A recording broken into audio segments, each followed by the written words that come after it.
Friends, स्वागत है आप सभी का आज के इस वीडियो में, जो कि जीव विज्ञान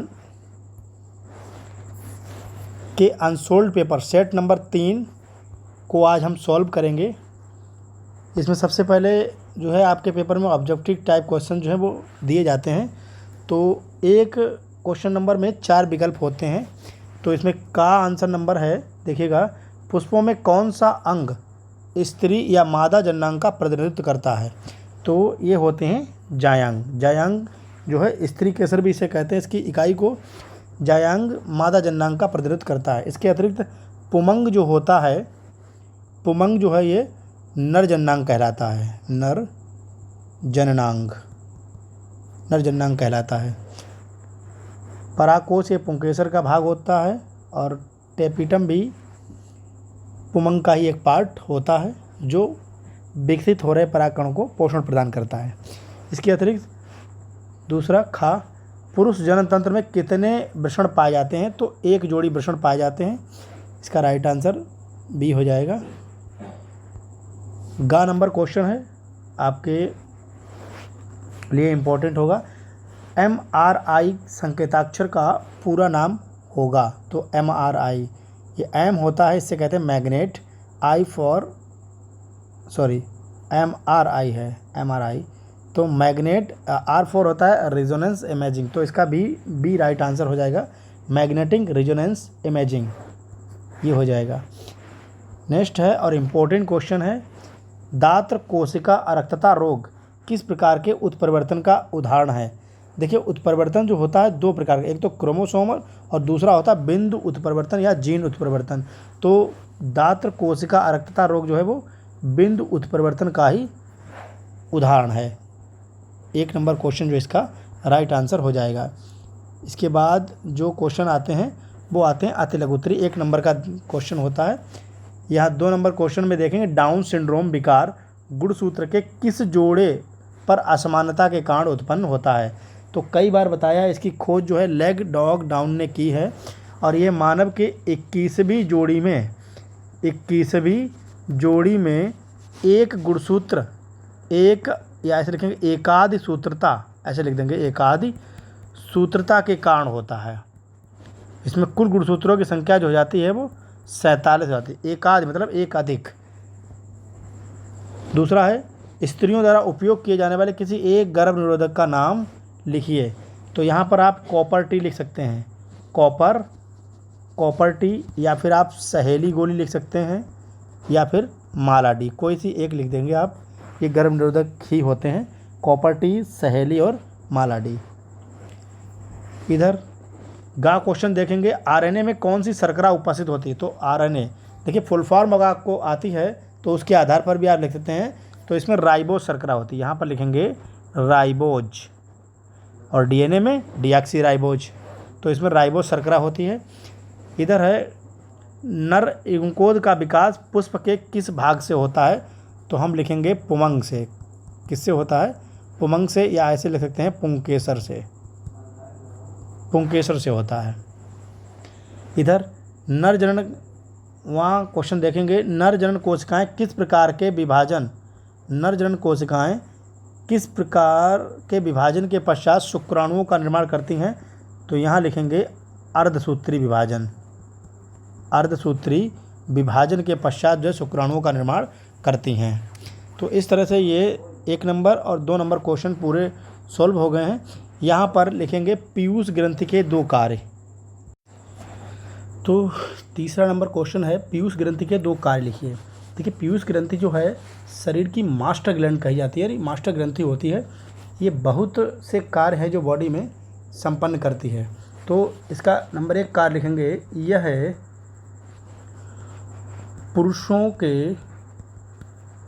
पुरुषों के लैंगिक अंगों का विकास करती है। लैंगिक अंगों का विकास करती है या विकसित करती है।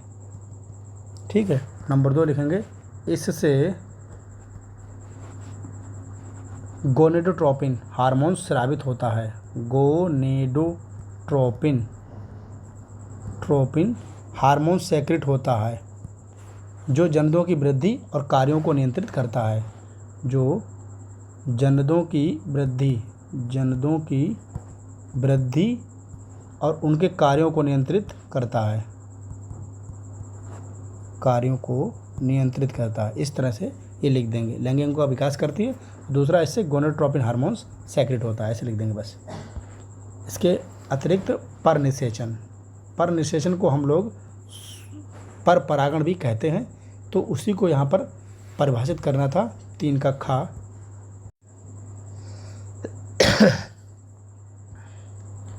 तो 3 का खा देखेंगे, आप जल्दी से इसको नोट कर लीजिए। परनिषेचन या परागण, जब परागण समान जाति के दूसरे पादपों के मध्य या दूसरी जाति के पादपों के मध्य होता है, तो इस प्रकार के परागण को क्या कहते हैं? परपरागण या परनिषेचन कहते हैं। स्टार बात है कि इस प्रकार परागण में दोनों पुष्प अलग अलग पादपों पर होते हैं, और परपरागण कब होता है? जब पुष्प एक लिंगी होता है। ठीक है। इसके अतिरिक्त देखेंगे 3 का घा। 3 का घा देखेंगे, इसे हम इरेज कर दे रहे हैं, आपने लिख लिया होगा।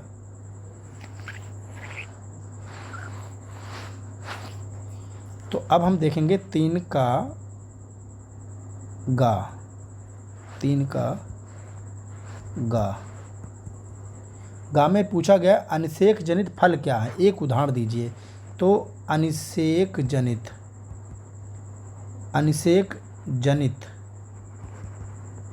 या इसी को कहते हैं अनिषेक फलन कहते हैं। तो इसको हमको लिखना है, इंग्लिश में इसको पार्थेनोकॉर्पी कहते हैं। पार्थेनोकॉर्पी।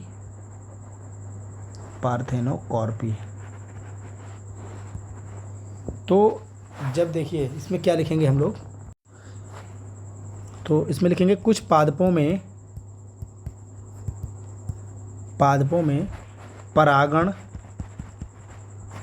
एवं निषेचन के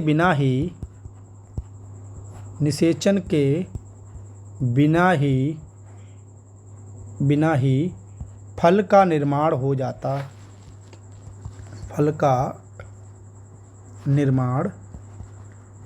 जाता है, परंतु फल बीज रहित होता है। तो इसे क्या कहते हैं? अनिषेक फलनी या अनिषेक जनित फल कहते हैं। तो ऐसे लिखेंगे, तो ऐसे फलों को अनिषेक जनित फल कहते हैं। अब देखिए अनिषेक जनन जो होता है 2 प्रकार का होता है, कृत्रिम और प्राकृतिक। तो यहाँ हम एग्जाम्पल्स लिखेंगे। तो पहले लिखेंगे प्राकृतिक का। प्राकृतिक कौन से होते हैं? तो इसमें आप लिख देंगे अंगूर, केला। ठीक है। अगर आपको कृत्रिम लिखना है तो कृत्रिम के उदाहरण हो जाएंगे आपके संतरा और नींबू, ये इसको लिख देंगे आप। ठीक है। तो इस तरह से यह आपका 3 नंबर क्वेश्चन का गा आंसर जो है कंप्लीट हो गया। आगे देखते हैं घा। देखिए जगह की शॉर्टेज है, तो आप स्क्रीनशॉट ले लीजिए। अगर मैं इसको इरेज कर दूं,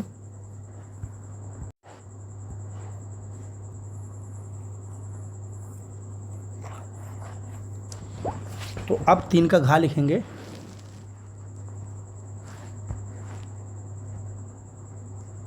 तीन का घा। इसमें पूछा गया है उन्नायक या इसी को कहते हैं प्रमोटर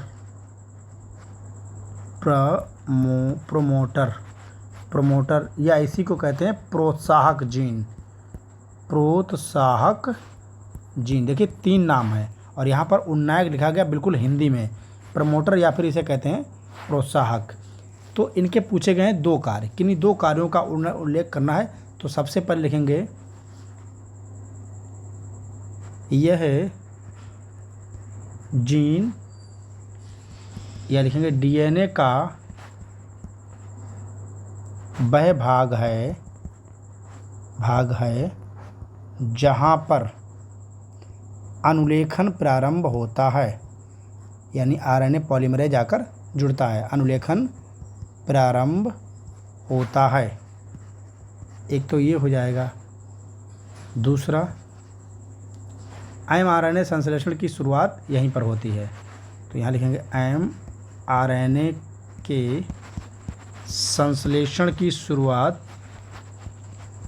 इसी भाग पर होती है, भाग पर होती है। तो इस तरह से ये क्वेश्चन, या और एक लिख देंगे, ये है श्रृंखला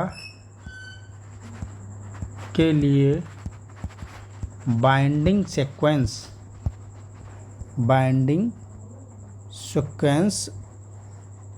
उपलब्ध कराता है, यानी इस पर जो है बाइंडिंग साइट उपस्थित होती है। तो इस तरह से ये क्वेश्चन जो है कंप्लीट हो जाएंगे आपके उन्नायक के किन्हीं दो कार्य। दो पूछे हैं तो दो ही लिखें आप, ज़्यादा लिखने में कोई नंबर ज़्यादा नहीं मिल जाएगा।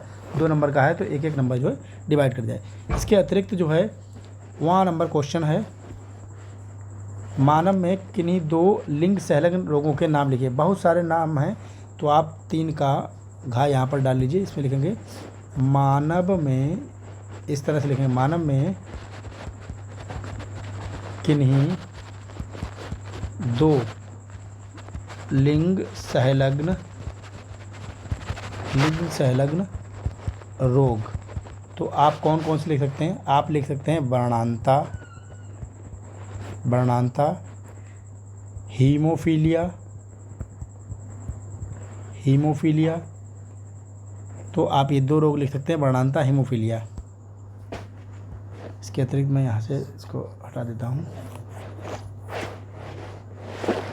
तो किन्हीं 2 रोगों का नाम लिखना था, हमने वर्णांता और हीमोफीलिया लिख दिया है। आगे क्वेश्चन नंबर जो है लघुत्तरी शुरू होता है, जिनका जो है आपको 50 शब्दों में आंसर देना हो। 30 से 50 शब्दों में आप आंसर दे सकते हैं। तो सबसे पहला है मानव में कैंसर रोग के कारकों का नाम लिखिए। देखिए कारण पूछे हैं, किन कारणों से ये उत्पन्न होता है। तो आंसर नंबर 4 का का करेंगे हम लोग और लिखना स्टार्ट करेंगे। तो 4 के का में, तो 4 का का देखेंगे, मानव में कैंसर रोग के कारणों या कारकों, एक ही बात होती है, को लिखना है। तो कैंसर के कारकों या कारणों को कार्सिनोजेंस कहते हैं। इसके निम्न प्रकार होते हैं। नंबर 1 तो भौतिक कारक हो जाएगा। भौतिक कारक में आपका धूम्रपान, तंबाकू या भौतिक उत्तेजना आती है। तीसरा प्रकार हो जाएगा रासायनिक कारण। दूसरा रासायनिक कारक या कारण, इसमें धुआं हो जाएगा, गैसें हो जाएंगी, CO2, cadmium oxide, mustard gas, asbestos और विनाइल क्लोराइड, ये भी रासायनिक हो जाते हैं जो कैंसर उत्पन्न करते हैं। इसके अतिरिक्त तीसरा कारण जो है वो विकिरण का मतलब है विभिन्न प्रकार की अल्फा, बीटा, गामा किरणें और UV रेज जो सूर्य से हानिकारक किरणें होती आती त्वचा कैंसर के लिए उत्तरदायी होती हैं। इसके अतिरिक्त जैविक कारक, चौथा प्रकार जो हो जाएगा जैविक कारक। जैविक कारक में कुछ विषाणु जो है वो कैंसर उत्पन्न करते हैं, तो उनको ओंको विषाणु कहते हैं। जल्दी से आप स्क्रीनशॉट ले लीजिए। ये 4 कारक होते हैं, भौतिक कारक, रासायनिक कारक, विकिरण द्वारा और जैविक कारक। ये 4 कारणों से हमारे अंदर जो है कैंसर की उत्पत्ति हो जाती है। आइए अब हम इसको हटा देते हैं। आशा करता हूँ कि आपने स्क्रीनशॉट या फिर इसको नोट वीडियो को पॉज करके कर लिया होगा।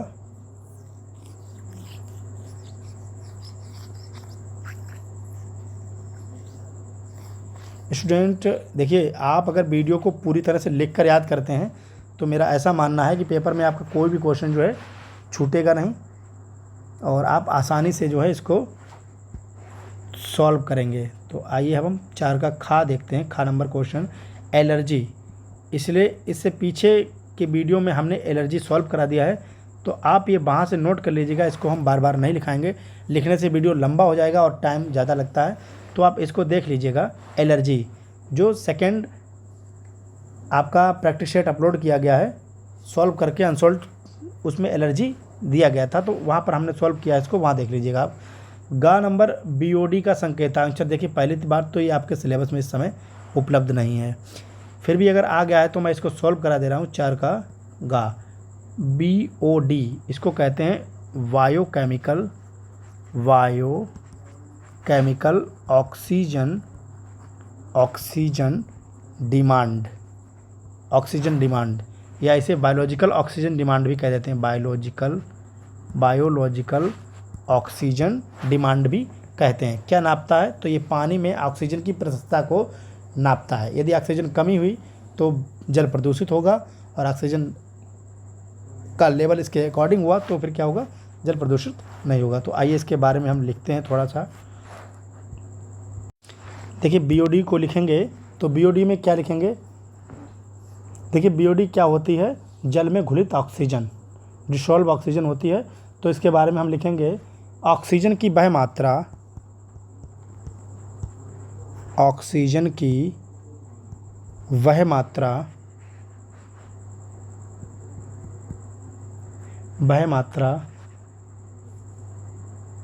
जो सूक्ष्म जीवों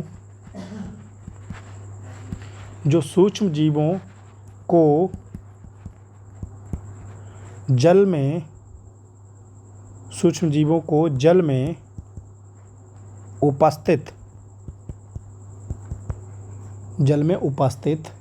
कार्बनिक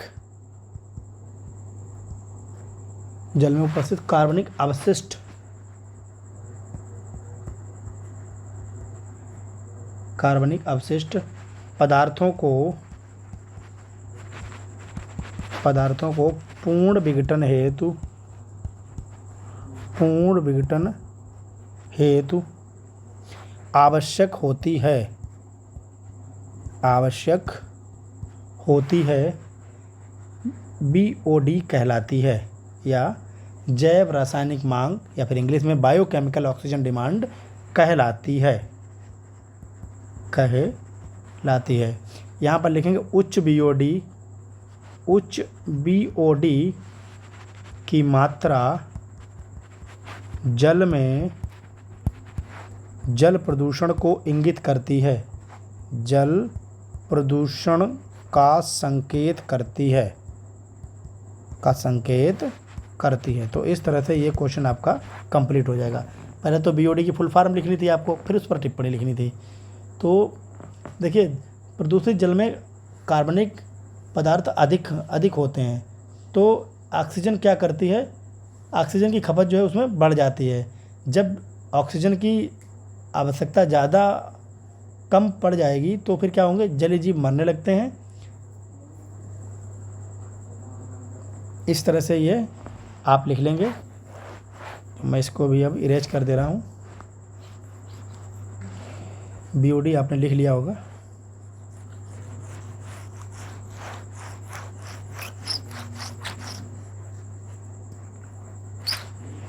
इसके बाद उत्पादकता को भी हम जो उत्पादकता था उसे भी हम सेकंड सेट नंबर 2 में करा चुके हैं।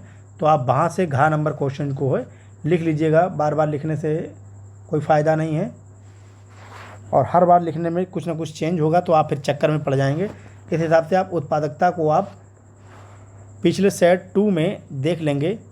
आइए अब हम बात करते हैं 5 नंबर का न्यूक्लियोटाइड। न्यूक्लियोटाइड क्या होते हैं? तो यहाँ लिखेंगे न्यूक्लियोटाइड DNA का प्रमुख भाग हैं। इस तरह से लिखेंगे, न्यूक्लियोटाइड DNA का प्रमुख भाग हैं। हजारों न्यूक्लियोटाइड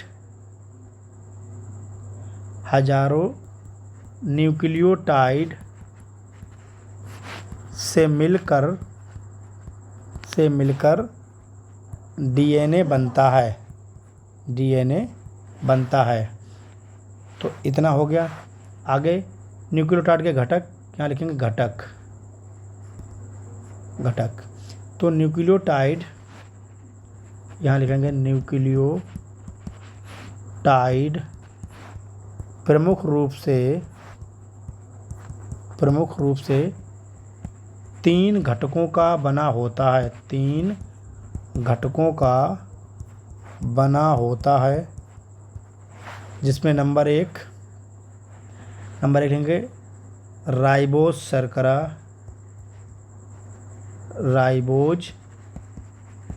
शर्करा। दूसरा लिखेंगे नाइट्रोजनस क्षार, नाइट्रोजनी क्षार। और नंबर 3 पर लिखेंगे फॉस्फेट ग्रुप, फॉस्फेट समूह उपस्थित होता है। इस तरह से हम लिख देंगे। ये 3 घटकों का बना हुआ होता है, जिसमें राइबोस शर्करा, फॉस्फेट समूह, नाइट्रोजनी क्षार उपस्थित होते हैं। और नाइट्रोजनी क्षार कौन कौन से? तो प्यूरीन और प्रीमिडीन। यहाँ लिखेंगे प्यूरीन, और कौन से होते हैं? प्रीमिडीन होते हैं। ठीक है, तो इस तरह से ये न्यूक्लियोटाइड आपका कंप्लीट हो गया 5 का नंबर आंसर।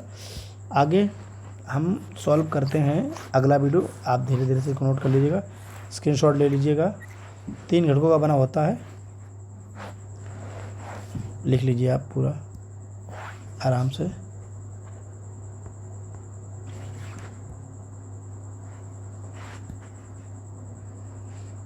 तो अब हम इसको डिलीट कर दे रहे हैं।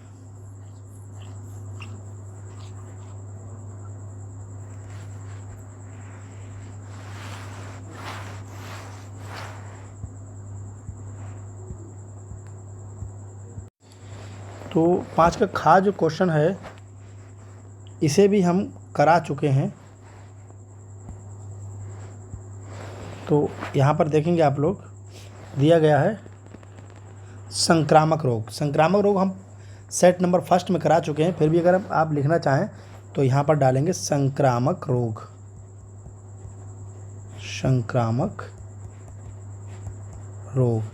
अब इसमें हम लोग लिखेंगे कि यह है उपार्जित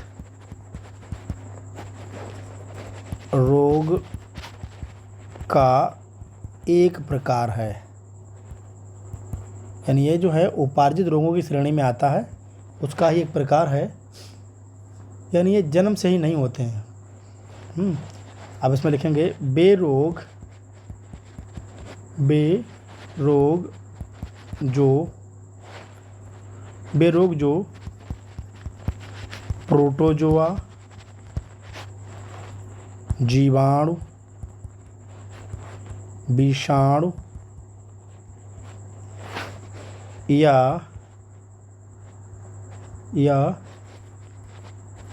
अन्य किसी वाहक के द्वारा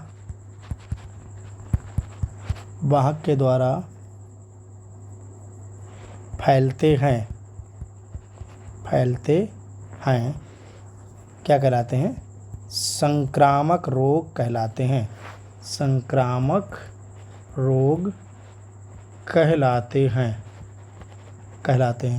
अब ये 2 प्रकार के होते हैं। देखिए, संक्रामक रोगों को 2 प्रकार में डिवाइड किया जाता है। सबसे पहले लिखेंगे संसर्गज रोग, इंग्लिश में इसे कहते हैं कंटेजियस डिजीज़। देखिए, इसमें क्या लिखेंगे? संसर्ग रोग क्या होते हैं, या ऐसे लिखेंगे जो प्रत्यक्ष संपर्क रोग, ऐसे भी लिख सकते हैं। तो बे रोग वह रोग जो प्रत्यक्ष रूप से शारीरिक संबंधों से फैलते हैं, शारीरिक संपर्क से फैलते हैं, उन्हें कहते हैं संसर्ग या कंटेजियस रोग। जैसे हो जाएगा चेचक, दाद, इन्फ्लुएंजा, कुष्ठ रोग आदि। और दूसरा प्रकार जो इसका होता है वो होता है असंसर्ग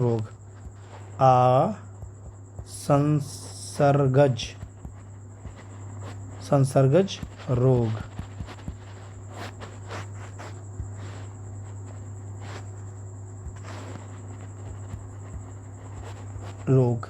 तो इसमें क्या लिखेंगे? यहाँ लिखेंगे इस प्रकार की। देखिए, ये कैसे थे? शारीरिक संपर्क से फैलते थे। किसी का कपड़ा यूज कर लिया, किसी के घर चले गए, या किसी ने आपके सामने छींक दिया, तो उस तरह से फैलते थे। कुष्ठ रोग हो गया, एक दूसरे को किसी ने टच किया तो हो जाता है। तो असंसर्ग रोग कहते हैं इस प्रकार के रोग। इसमें लिखेंगे इस प्रकार के रोग किसी भौतिक कारक किसी भौतिक कारक व वाहकों के द्वारा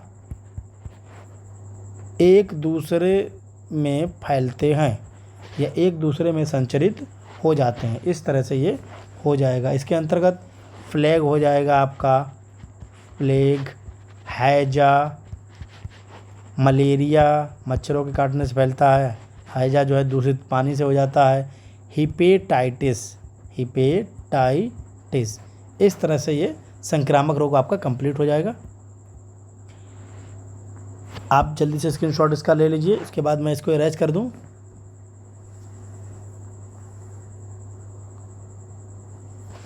ठीक है, अब हम इसको इरेज करते हैं। अगला है 5 का गा समजातता। इसको उदाहरण के सही समझाना है। इसे हम जो है करा चुके हैं आपके पेपर नंबर 1 में, तो पेपर 1 का सॉल्व आप देख लीजिएगा, उसमें भी हो जाएगा। फ़िलहाल मैं यहाँ भी करा दे रहा हूँ। वीडियो जो है लंबा हो जाता है, इसलिए आपको कह देता हूँ कि पुराना वीडियो आप देख लीजिए। समजातता क्या होती है? समजातता में लिखेंगे ऐसे अंग जो मूल रचना में समान होते हैं। मूल रचना तथा उत्पत्ति में लिख लेंगे यहाँ पर। उत्पत्ति में कैसे होते हैं? समान होते हैं,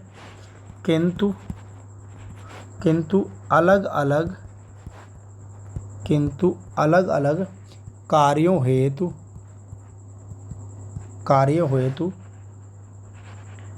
हेतु असमान दिखाई देते हैं। यानी कार्यों के अनुरूप जो है ये असमान दिखाई देते हैं, लेकिन रचना और उत्पत्ति में कैसे होते हैं? समान होते हैं। असमान दिखाई देते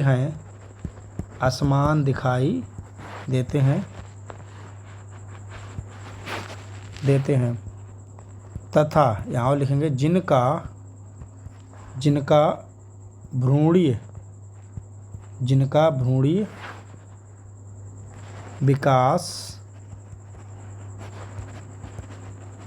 भ्रूण के समान भागों से होता है। यानी जब भ्रूण अवस्था थी उनका विकास कैसा? भ्रूण के समान भागों, चाहे बालक हो चाहे और कोई जानवर हो, उसके समान ही होता है, समान भागों से होता है। समजात अंग कहलाते हैं। क्या कहलाते हैं? समजात अंग कहलाते हैं। देखिए समजात अंग आए तो भी आप ऐसे लिखेंगे, और जो इनकी लिखेंगे समजात अंग कहलाते हैं तथा इनकी समानता कैसी? उत्पत्ति और रचना में कहते थे समान, तो यही समानता इनकी क्या कहलाती है? समजातता। इनकी समानता समजातता कहलाती है।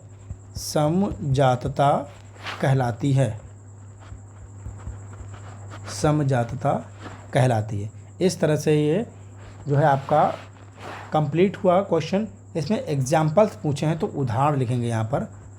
उदाहरण के लिए लिखेंगे कशेरुकियों के अग्रपाद। कशेरुकियों के अग्रपाद मतलब कशेरुकी कौन? मछली, उभयचर, सरीसृप और पक्षी तथा स्तनधारियों में घोड़ा, चीता और मनुष्य के पैर कैसे होते हैं? एक समान होते हैं, और उनकी इकाई को क्या कहते हैं? समजातता। दूसरा लिखेंगे तो कीटों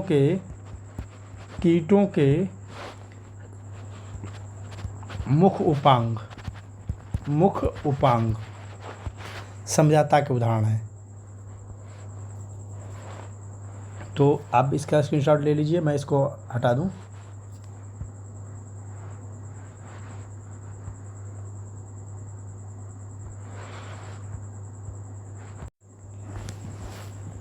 अगला जो क्वेश्चन है वो है 5 का घा। अंतः गर्भाशय वीर सेचन तकनीक से आप क्या समझते हैं? इस तकनीक का उपयोग किन परिस्थितियों में किया जाता है? तो देखिए 2 क्वेश्चन मिलाकर यहाँ पर हमको लिखना है। तो आपको ये मिलेगा जनन एवं स्वास्थ्य में सहायक जनन प्रौद्योगिकी के टॉपिक में, तो आप वहाँ से देख सकते हैं, नहीं तो हम लिखा रहे हैं, इसको आप समझिएगा। यहाँ लिखेंगे 5 का घा।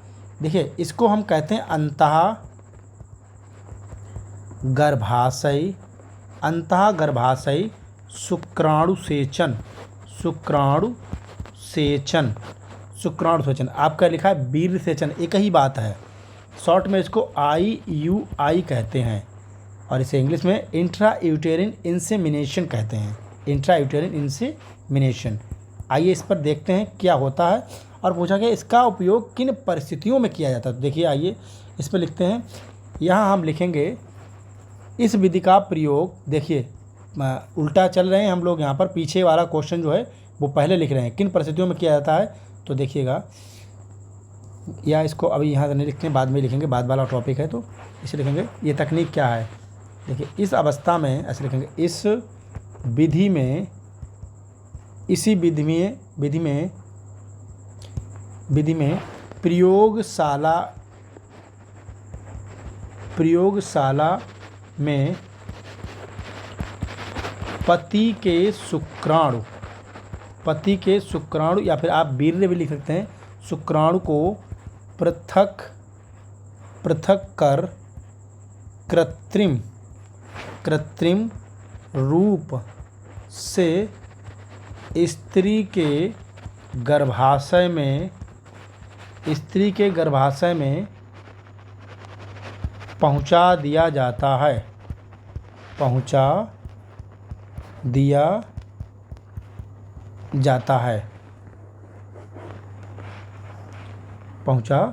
दिया जाता है। इसे कृत्रिम शुक्राणु सेचन तकनीक भी कहते हैं, सेचक तकनीक भी कहते हैं। अब क्वेश्चन था दूसरा, हाँ इसे किन परिस्थितियों में यूज किया जाता है। आइए इसको लिखते हैं, तो किस परिस्थितियों में यूज किया जाता है, तो यहाँ लिखेंगे इस विधि का प्रयोग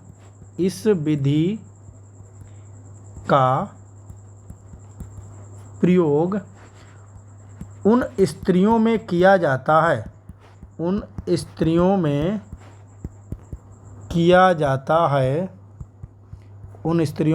जाता है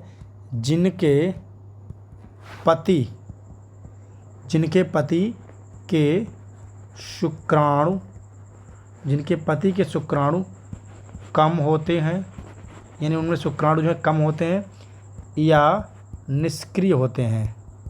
कैसे होते हैं, निष्क्रिय, या तो शुक्राणु कम होंगे या फिर शुक्राणु कैसे होंगे, निष्क्रिय होंगे, तो वहाँ प्रयोग किया जाता है, निष्क्रिय होते हैं, वहाँ पर इस विधि का प्रयोग किया जाता है। तो ये इस तरह से ये भी क्वेश्चन जो है आपका कंप्लीट हुआ, घा वाला क्वेश्चन। अब बचता है 6। इससे पहले हम 7 नंबर के क्वेश्चन को देख लेते हैं। देखिए लॉन्ग क्वेश्चन को लिखना हमारे पास पॉसिबल नहीं है और आप इसको स्वयं करेंगे। एक पारिस्थितिकी तंत्र में ऊर्जा का प्रवाह का सचित्र वर्णन दिखाइए। देखिए एक यूनिट से दूसरे यूनिट में ऊर्जा का प्रवाह होता है, तो ऊर्जा का प्रवाह हमेशा एक दिशा होता है और जो ऊर्जा का पिरामिड होता है वो हमेशा सीधा होता है, यानी नीचे वाले पदार्थ से ऊपर वाले पदार्थ को ऊर्जा प्राप्त होती है। तो इस तरह से आप इसको कंप्लीट करिएगा। आगे पारतंत्र के विभिन्न घटकों का मतलब है, पारतंत्र में 2 प्रकार के घटक पाए जाते हैं, एक तो जैविक, दूसरे अजैविक। तो पहले अजैविक लिख लीजिए, फिर उसके बाद जैविक लिख लीजिए। जैविक में देखिए, अजैविक में भौतिक जो हैं घटक आते हैं, वायु हो गई, सूर्य हो गया, और इस तरह से आगे जैविक घटक में आपका उत्पादक, उपभोक्ता तथा अपघटक आते हैं। तो इनका आपको विस्तारित क्वेश्चन लिखना है। इसका आंसर लगभग आप 200 शब्दों में दिए, 2 पेजों में देने की चेष्टा करें, तब आपको पूरे जो है 5 नंबर दिए जाएंगे। इसके अतिरिक्त क्रोमोसोमी विघटन से आप क्या समझते हैं, मेंडेल के वंशागति के सिद्धांत में आप चले जाएंगे, उसमें आपको ये मिल जाएगा। हार्डी बीनबर्ग का नियम मोस्ट इंपॉर्टेंट है, इसको आप जरूर तैयार करिएगा। डीएनए का आनुवंशिक पदार्थ है, इसके उपयोग का वर्णन करते हुए सिद्ध कीजिए, यानी इसको सिद्ध करना है तो आप कोई एक प्रयोग हर्षे एवं चेज का कर सकते हैं। प्रयोग हर्षे एवं चेज ने डीएनए के आनुवंशिक पदार्थ को सिद्ध करने का प्रयोग किया था, उसको आप कर सकते हैं। इसके बाद डीएनए पॉलीप्लॉइडी और जैव इन्फॉर्मेशन सूचना विज्ञान, इसको भी हम पीछे वाले चैप्टर में करा चुके हैं, आप देख लीजिएगा वहाँ पर। आइए अब हम करते हैं क्वेश्चन नंबर 6 के का, खा, गा और घा का सॉल्व। तो आइए यहाँ पर देखते हैं इससे पहले आपने ये लिख लिया होगा, इसको मैं आप इरेज कर दूं।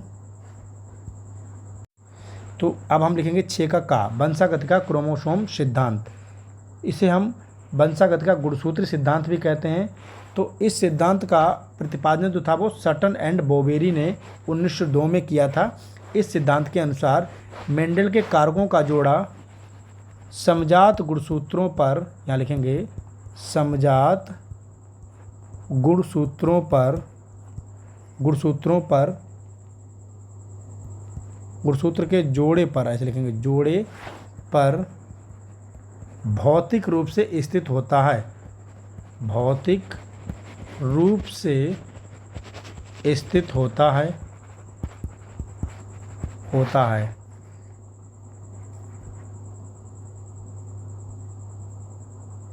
और दूसरा लिखेंगे अर्धसूत्री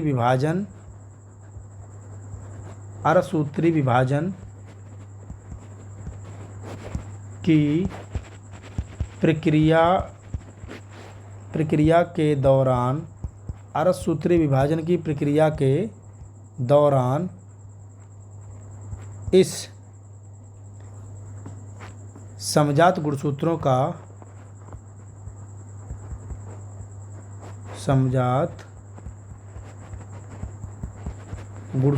का ही पृथक्करण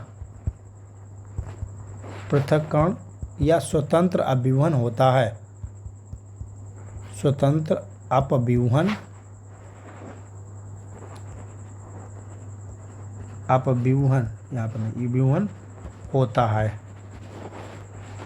अतः स्पष्ट है कि गुणसूत्र ही मेंडल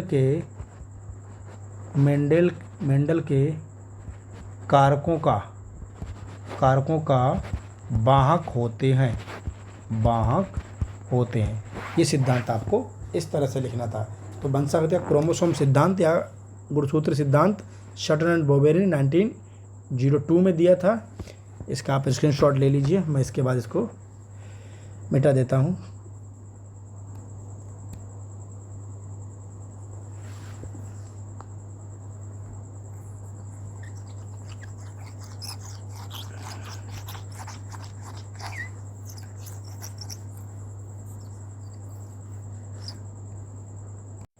अब देखते हैं क्वेश्चन नंबर 6 का खा।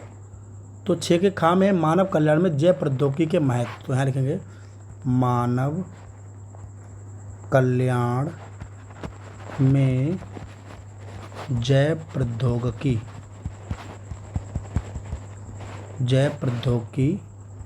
का महत्व।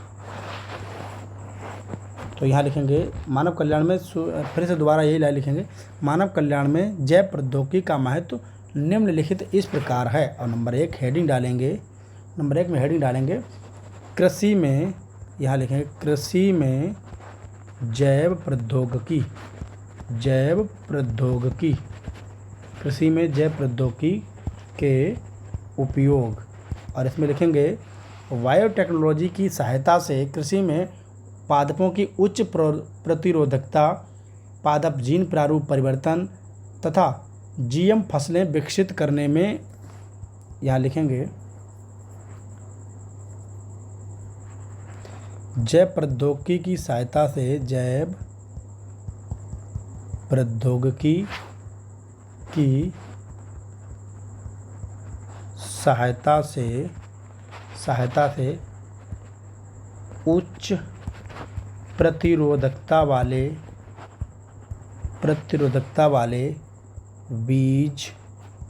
बीज पादप तथा बीटी फसलें, या इसे कहेंगे पारजीनी फसलों का उत्पादन संभव हुआ है, इस तरह से संभव हुआ है, इस तरह से लिखेंगे। हेडिंग नंबर 2 लिखेंगे, देखिए जैव प्रौद्योगिकी का जो दूसरा सबसे बड़ा वरदान है वो है चिकित्सा के रूप में। इसकी सहायता से विभिन्न प्रकार के औषधि व यहाँ लिखेंगे जैव प्रौद्योगिकी की सहायता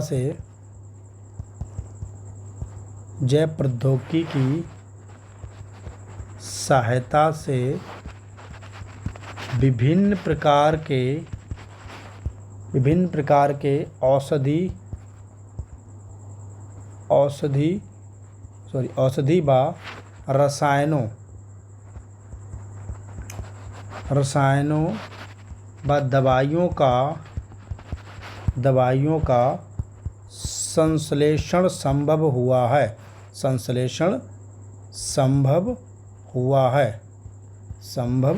हुआ है।